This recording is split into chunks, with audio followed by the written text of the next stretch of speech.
everyone, and welcome back to the Osteopathia YouTube channel. Today we're going to be doing one of our most requested videos for golfers, which is golfer's elbow.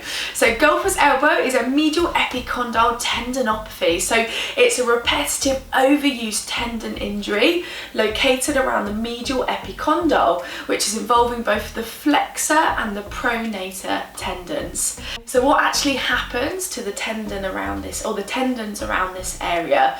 So most commonly it is a repetitive, it is an overuse injury. So instead of repairing after we've used the tendon, it starts to become degenerative. So it starts to wear down and can become incredibly sore, giving local pain typically over the tendon attachment on the medial epicondyle, and also pain and pressure down into the forearm. So what we're going to talk through today is a really nice simple routine that you can add in to stretch and release around the forearm, to strengthen around these tendons, so either to prevent this injury from occurring, or if you have it, to help it repair long term. So to start off with our routine, we're actually going to start off with some just really simple movement through the elbow. So trying to get blood flow movement into the elbow joint itself. So your elbow is a hinge joint. So what we want to start off is moving into flexion and extension. So we're just going to do a couple of reps opening up through the elbow. So what you might find, particularly on the bad side, is it might be quite tender as we're kind of bending the elbow up. So as we're going into that flex position, but we want to just start to get really nice movement through the joint. Once we've done that, we then want to target through the radius and the ulna. So we're going to turn the hands down and up. So turning the palms down and up, opening through that forearm area. So we're just moving through. So again, you don't want to spend too long doing this bit, but it's really important just to get some movement through. Because again, if you're playing golf all the time, we're putting a lot of pressure through the joints, so really important to get that moving. So I'd probably aim maybe 15 to 20 seconds. It doesn't have to be very long, nice, slow and controlled. Once we've moved through, we actually want to start to very gently, and this is the key word if it's really sore, very gently start to stretch through your flexors and your pronator tendons. So how we do this is we're going to go the other way. So if I turn slightly to the side, we're going to turn our palm upwards, so we're turning around into the supination position, and we're going to bring the hand back into that extended position in order to stretch the other tendons. So we're going to bring the arm forward, holding in that position. So we probably want to hold this for about 20 to 30 seconds. If it's really sore, you might reduce the range a little bit. So this is something that we want to very gently improve over time. So for balance, I would normally do both sides, but obviously these are the key tendons that we're targeting if we're experiencing that tenderness over the medial epicondyle. Once we've done that, we've stretched this way. Of course, for continuity, you do the opposite side, but we can start to target on the bad side, so the injured side. We can start to target the other side of the elbow, which is your extensors and supinators. So we're going to go the opposite way. So we're going to turn the hand down, holding around the wrist, and then we're straightening the arm out. So you'll feel that pull on the outer side of the elbow. Again, if it's really flaring up and it's really sore, you'll probably find, any movement you do, you want to limit it a little bit initially and build it up over time. So gradually holding that stretch, we want to aim between 15 to 30 seconds, holding that position. And of course, repeating on the other side as well for balance and continuity. We don't want to injure the opposite side once the one side's recovered, and then gently relaxing there. The next thing we want to have a look at is working a little bit deeper into the tendons down through here. So one of the ways that you can do this is to massage using a tennis ball. So this is quite nice if we're adding a little bit more pressure. So what we want to do is we're aiming to go from here down towards, imagine going down towards your little finger. So this is targeting those tendons, and so I do it in a nice kind of circular motion, so it's a great way to get all of that movement through.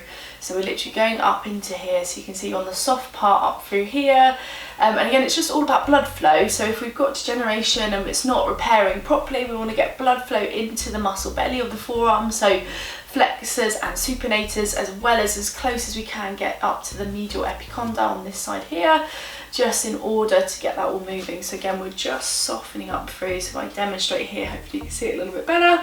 So coming from the elbow all the way up, and I would probably do that for about 30 seconds.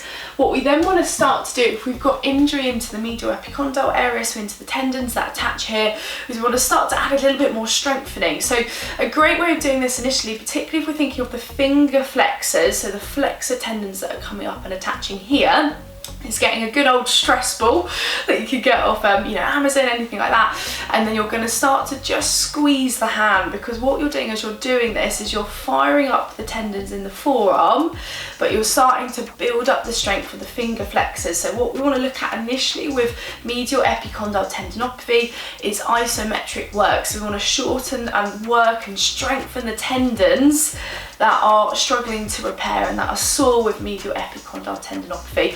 So I would normally say, you know, squeezing, if you had a stressful day, go for it. You want to squeeze for about 20 to 30 seconds, so you don't have to go crazy, but good to start to strengthen through here. So we're just holding, that's it, squeezing through, of course repeating on the opposite side.